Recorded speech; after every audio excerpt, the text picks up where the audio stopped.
Bueno amigos, nuevamente, entonces, como lo prometido es deuda, lo que voy a realizar en el siguiente video, en este video, es un análisis con orientaciones, precisiones y referencias profesionales sobre el borrador, insisto, borrador de protocolo que para la Ciudad Autónoma de Buenos Aires, en el regreso a la presencialidad que se estaría dando a partir del 17 de febrero de 2021, me permito compartir con ustedes.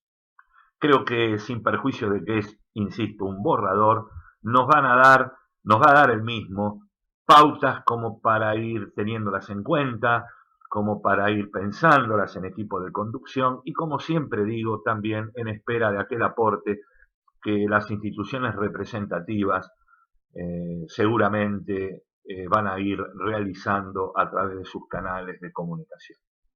Por lo tanto, entonces, este análisis del borrador de protocolo que la Ciudad Autónoma de Buenos Aires ha difundido ya por distintos medios, análisis que queda a disposición de ustedes y desde ya gracias por la atención dispensada. Es importante, además, previamente, establecer con claridad que lo que busca el gobierno de la Ciudad Autónoma de Buenos Aires, al menos, es invertir la regla general. Mientras que el año pasado la regla general fue la virtualidad, es decir, la no presencialidad, en este ciclo lectivo 2021, al menos hasta el momento y hasta el momento del grabado de este video, el principio general es la presencialidad, tanto para trabajadores, docentes y no docentes, como para los alumnos. Recuerden, con respecto a estos últimos, por ejemplo, a modo de ejemplo, que tenían vedada la posibilidad de asistir a las burbujas que se armaron hacia fines del año 2020, cuando tenían algún grupo, cuando estaban en algún grupo de riesgo o contaban con factores de riesgo. Ahora esto se invierte, habrá obligatoriedad de asistencia y obviamente en el caso de que tuvieran alguna dificultad médica por la cual no fueran a asistir, acreditar dicha imposibilidad con el certificado médico correspondiente. Se invierte. Mientras que antes estaba vedada la asistencia por estar en grupos de riesgo o contar con factores de riesgo, me estoy refiriendo a los estudiantes, hoy se invierte. Y es el estudiante quien debe acreditar cuando no quiera ir a la escuela, por situaciones de enfermedad, grupo de riesgo o factores de riesgo, quien deberá acreditar con el certificado médico correspondiente tal extremo. Entonces, en primer término, me parece importante marcar lo que he dicho ya en otros videos. Todo lo que tiene que ver con la normativa, encuadrarla dentro de los tres ámbitos que evidentemente hoy priman en toda relación laboral. Por un lado, la normativa sanitaria, en primer lugar, luego la normativa laboral propiamente dicha y la normativa administrativo-educativa. De tal modo que cada una de estas normas debe leerse la educativa a la luz de la normativa laboral y ambas, la educativa y la laboral, a la luz de la normativa sanitaria.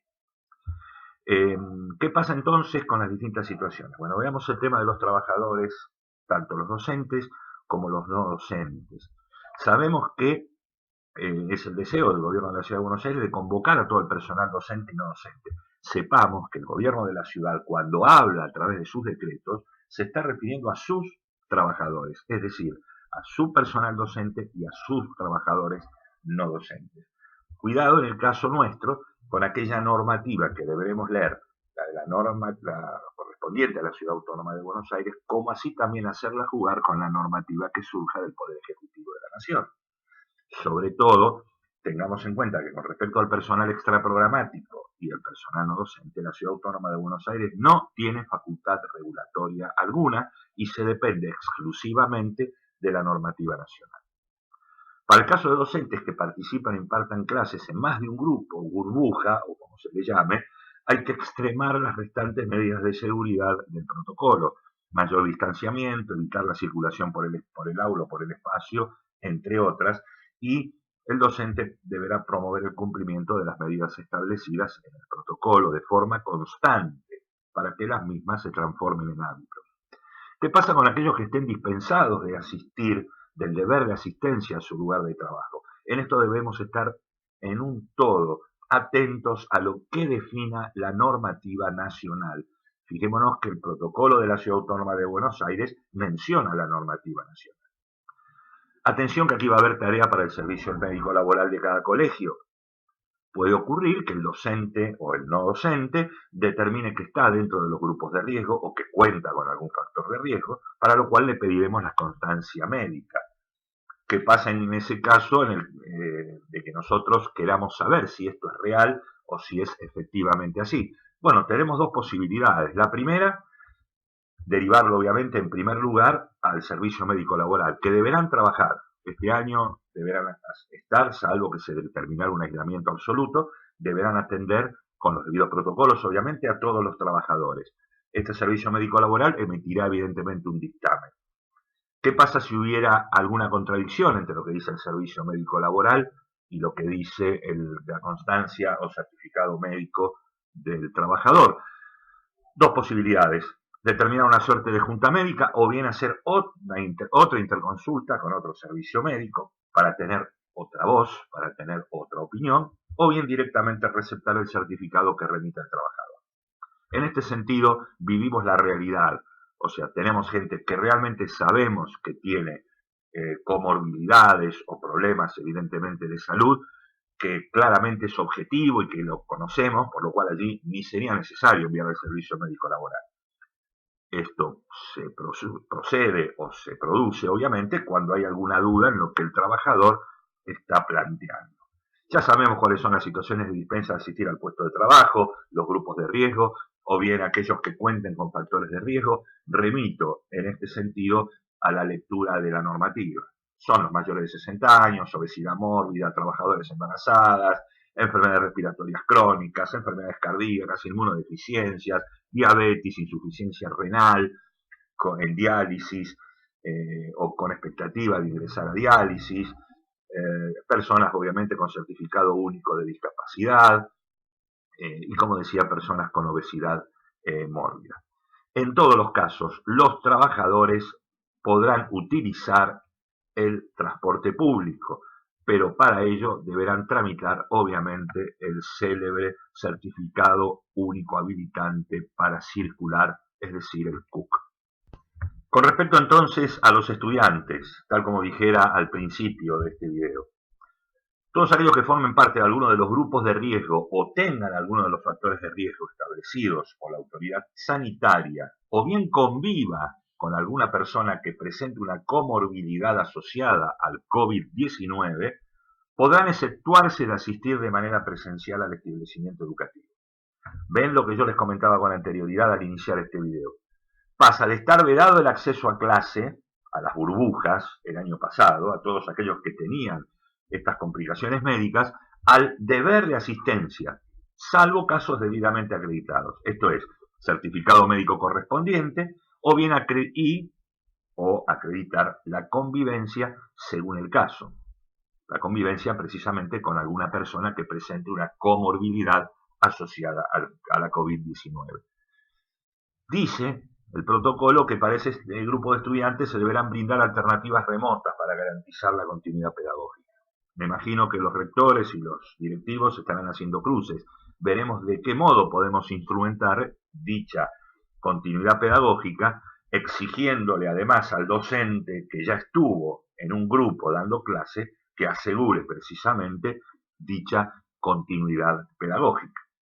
Los estudiantes que asistan también podrán utilizar el transporte público, para lo cual deberán tramitar el certificado único habilitante para circular, es decir, el CUC, en la misma página web del año pasado. Les recuerdo una vez más que el objetivo del protocolo es garantizar el mayor nivel de presencialidad posible, es decir, cambia la óptica. La regla será la presencialidad, siendo por llamarlo de algún modo, virtualidad, tal como la transcurrimos el año pasado, la excepción. Obviamente que todo esto estará marcado y signado por la marcha de la evolución sanitaria correspondiente. En sintonía con lo mencionado, veamos entonces cuáles son las medidas a tener en cuenta. Las conocen, las digo rápidamente: distanciamiento de 1,5 metros como mínimo. En el nivel inicial, si no se puede lograr ello, intensificar el uso de mascarillas, tapabocas, lavado de manos constante, ventilación, etcétera. Todos deben usar tapabocas, se exceptúa a los menores de 2 años y en el nivel inicial, dependiendo del grado de autonomía que cada alumno tenga, veremos cómo las maestras jardineras logran encauzar este tipo de exigencia. Los docentes, como ya dije en otros videos, incluso antes de que salieran los protocolos, siempre lo he sugerido, además del tapaboca, la máscara facial y el control de temperatura al ingreso, como así también llevar un debido registro de todos aquellos que van ingresando, de los alumnos que van ingresando al establecimiento. Algunos puntos a tener en cuenta en este retorno. Va a haber una participación muy importante de los equipos de orientación escolar en todo este trayecto e implementación de esta nueva presencialidad. El equipo de orientación escolar, el gabinete, va a tener un papel protagónico o un papel muy importante y complementario de la tarea docente. En caso de que se diera algún supuesto de COVID y demás, mantener contacto con el hospital público de la zona que nos corresponda como colegio. Mantener la información permanentemente acordada con la Dirección General de Educación de Gestión Privada. Y algo sumamente importante, aquellos alumnos que no asistan y de los cuales no tengamos conocimiento del motivo por el cual no asisten presencialmente al establecimiento o bien no se conectan porque están eximidos de asistir, la escuela debe estar muy alerta a esto de que podría darse el caso de alguna vulnerabilidad de los derechos fundamentales del menor, por lo cual en ese caso habrá que iniciar un proceso de comunicación con la familia y si ésta no respondiere, llegar eventualmente a una suerte de presentación, denuncia, información en el ámbito de la Ciudad Autónoma de Buenos Aires al Consejo de los Niños, Niñas y Adolescentes. Luego, y con respecto a lo edilicio, bueno, más de lo mismo de lo que ya conocemos, digamos. Los remito eventualmente al protocolo, indicar el sentido de circulación, preferentemente que ese sentido de circulación sea unidireccional, tener un lugar para el aislamiento, con ventana y puerta y de ser posible baño propio, todo lo que tiene que ver cartelería, alcohol en gel, toallas descartables, elementos de limpieza. Saber, como ya he dicho también en otro video, que limpieza no es sinónimo de desinfección. El protocolo hace especial énfasis en esto. Limpiar es con detergentes de alta calidad y sugiere que la desinfección sea realizada con lavandina diluida, como dice el protocolo, conforme a los mililitros por cada litro de agua. Ascensores solamente para personas con movilidad reducida. Con respecto a las actividades, ya sabemos, el nivel inicial 3 horas como mínimo, el resto 4 horas como mínimo, el resto de los niveles, primario, secundario y superior. Organizar y planificar la distribución, horarios y espacios. En esto van a tener que trabajar fuertemente los equipos directivos con el representante legal, escalonar los horarios de ingreso y de egreso. Como dije antes, llevar registro de quienes ingresan al instituto. En el caso de los alumnos, el registro de siempre. En los adultos, que podrán ingresar con carácter excepcional, llevar también un registro de aquellos que ingresen. A todos habrá que tomarle la temperatura por mecanismos no invasivos y evitar, como decía, el ingreso de adultos, salvo situaciones extraordinarias o excepcionales. Nuevamente, se recomienda el ingreso y el egreso, de ser posible, por lugares diferenciados. Tengamos en cuenta que aquí la tarea va a ser bastante más intensa en lo que hace al compromiso docente en el nivel inicial. Evidentemente ya muchos de ustedes me han comentado que las recepciones con 2 docentes o personal del instituto, uno generalmente sanitiza al alumno, el otro tomaba la temperatura, mientras que el otro docente acompañaba al alumno a la salita. No deberían de traer juguetes los chicos y en caso de que hubiera algún objeto transicional, como se le llama en el nivel inicial, habrá también que proceder a la desinsectización de dicho elemento. En todos los casos, tal como ya he sugerido el año pasado y les he mandado por correo electrónico a aquellos que me lo han solicitado, mandar una documentación para que la familia suscriba una declaración jurada con el conocimiento estricto de todos los protocolos, la obligación de no enviar al alumno que tuviera alguna sintomatología relacionada con la COVID-19 y la obligación de cumplir y de hacer cumplir todos los recaudos a los efectos de evitar el contagio o eventualmente la propagación de este temible virus. Las aulas tiene como novedad que al ser presencial, el grupo va a tener que usar siempre en la misma aula y el alumno el mismo pupitre. No podrá ser modificada su ubicación en el aula. Hacer un seguimiento de las ausencias, como dije anteriormente, muy importante esto, primero con mails, después eventualmente con cadenas de WhatsApp y llegado el caso con algún tipo de carta documento. Presten mucha atención al protocolo vinculado en lo que hace educación física, al dictado de música y a la tarea en los talleres y en los laboratorios, como así también en la organización de los recreos. Esto también es importante y será una tarea bastante ardua, pero yo sé que no imposible para nuestros directivos de armarlos, de escalonarlos, para evitar, obviamente, superposición de grupos. Insisto, como ya dijera también el año pasado, en la importancia de mantener una comunicación permanente con las familias y, bueno, tomar en cuenta en este sentido lo que manifiesta el protocolo. Hay una serie de obligaciones que me parece que pueden consignarse, que debieran consignarse, y hacer todo lo posible también para que esto vaya a la página web del colegio o a los distintos medios de comunicación virtual que ustedes tengan, en función de que tenemos que evitar, y así lo plantea el protocolo, con el mayor grado de intensidad posible, la asistencia de otras personas que no sean los alumnos y los docentes y directivos y personal del establecimiento al mismo. Es decir, que la asistencia de un adulto, ya sea progenitor de alguno de los pibes u otro que asista al instituto, deberá ser lo más limitado posible. Es muy importante entonces la comunicación permanente con la comunidad educativa, insistiendo en el tema de las medidas de higiene. Fíjense que el protocolo trae como dato no menor, la obligación o la sugerencia de obligación de que los propios alumnos sean quienes higienizan su lugar de estudio y su lugar de trabajo. Efectuar, dice textualmente, la desinfección del propio lugar de estudio al inicio y terminación de la jornada escolar, tanto docentes como estudiantes, obviamente a partir del nivel primario. Si bien dicha acción no reemplaza la limpieza institucional, permitirá la incorporación de hábitos de higiene en sus lugares de uso habitual. Esto realmente me hace acordar a cuando yo era chico, digamos, que nosotros debíamos limpiar y mantener nuestro propio lugar de trabajo y el docente revisaba que estuviéramos evidentemente limpios, nos miraba las uñas y hasta muchas veces la cabeza por si teníamos algún tipo de bichito que invadía la misma. Ahora esto se está volviendo, es decir, que cada alumno y cada docente obviamente deberá desinsectizar su propio lugar de trabajo al ingreso y cuando termina.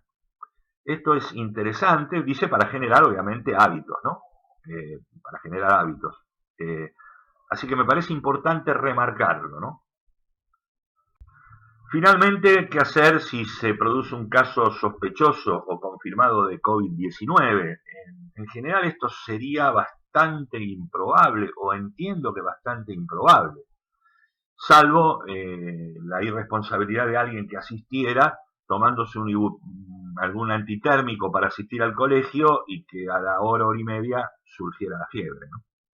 Pero bueno, en ese caso tenemos que dirigir a la persona al espacio de aislamiento destinado al efecto, debe quedar sola allí, en el mismo, salvo el caso de niños que necesiten obviamente un acompañamiento, o personas con capacidad diferente que también lo necesiten, contactar al sistema de salud, esto es importante saber, ya lo hemos hecho el año pasado, cuál es el sistema de salud que cada familia tiene, si es una prepaga, si es una obra social, y si nada dicen, será precisamente la cobertura pública. En caso de estudiantes, obviamente llamar a la familia. En caso de trabajadores, recordar, docentes o no docentes, en caso de trabajadores, docentes o no docentes, recordar, informar a la ART, y luego será el Ministerio de Salud quien va a determinar cuáles son los contactos estrechos.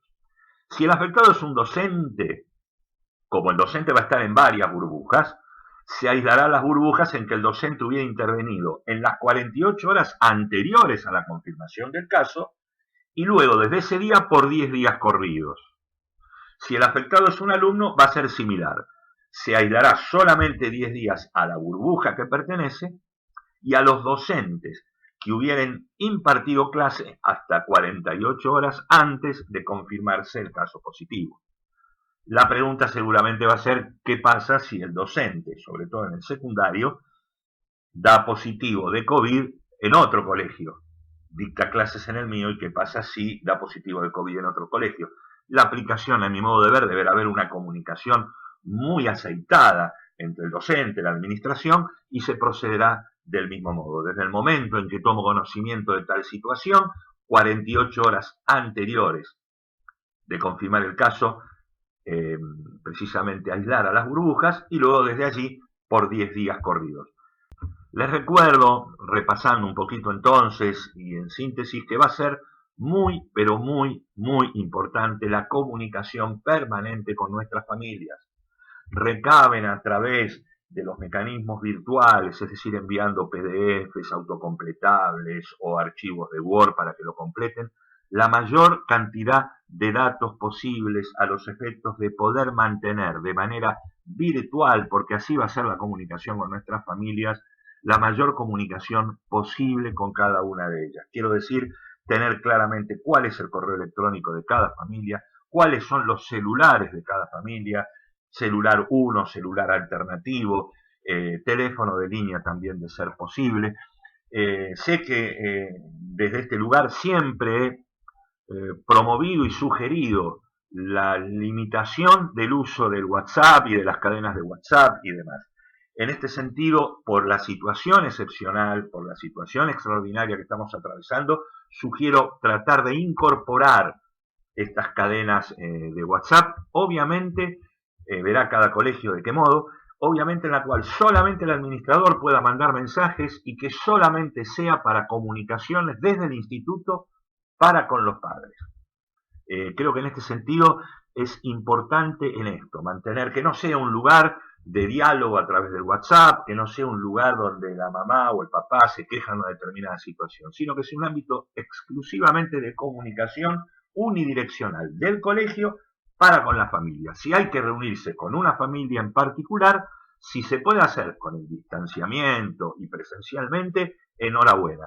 Y si no, habrá que hacerlo a través de alguno de los mecanismos que ya hemos utilizado el año pasado. Es decir, llamadas telefónicas, videollamadas a través de WhatsApp o, por qué no, mejor aún, el Zoom o el Meet, que nos permiten precisamente grabar la reunión y dicha reunión grabada hará las veces de acta fidedigna de lo que allí se habló.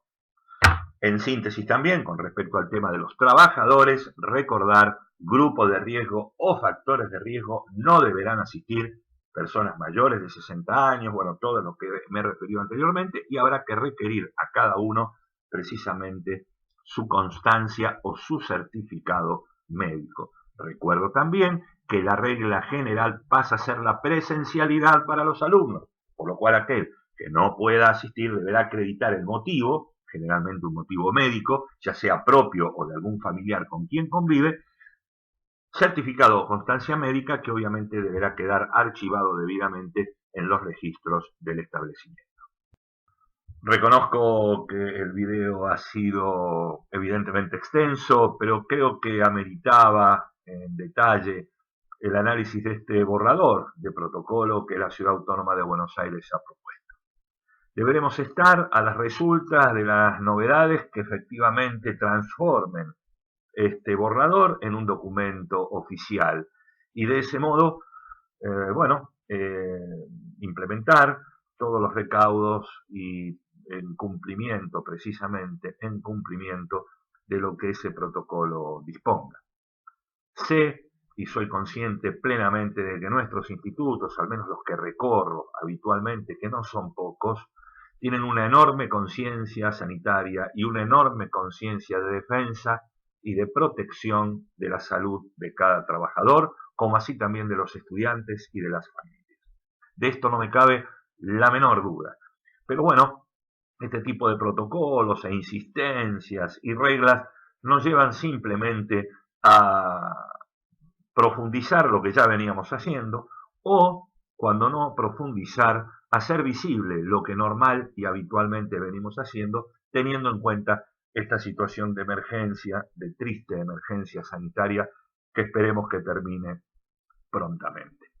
Como dije entonces, el análisis presente ha sido de un borrador. Por el momento no es un documento oficial, si bien es un borrador emanado de la Ciudad Autónoma de Buenos Aires, no ha sido todavía un documento oficial, no ha sido publicado en el boletín oficial y tampoco la DGEP lo ha dado a conocer o lo ha notificado. Pero ya podemos tener una pauta. Estemos alertas, estemos atentos a las distintas reuniones que se van a ir llevando seguramente en esta semana, ya que el lunes próximo, pasado mañana, ya es 1 de febrero, y el objetivo del gobierno de la Ciudad de Buenos Aires es que no solo los docentes se reintegrarán el 8 de febrero, esto sí es un dato incuestionable, sino que el objetivo del gobierno de la ciudad es que las clases comiencen presencialmente con los protocolos el día 17 de febrero. Es decir, estamos en días hábiles prácticamente a 10 días del inicio de un nuevo ciclo lectivo en esto que algunos han llamado nueva normalidad y a la que a mí me gustaría llamar normalidad provisoria, esperando volver a aquella normalidad que teníamos en todos los sentidos, laborales, personales y profesionales. Por el momento, nada más, quedo como siempre a disposición de todos y cada uno, los aliento a seguir trabajando. Recuerden la consulta oportuna, la consulta preventiva a los profesionales, ya sea al abogado digamos de confianza de cada instituto, al asesor en seguridad e higiene.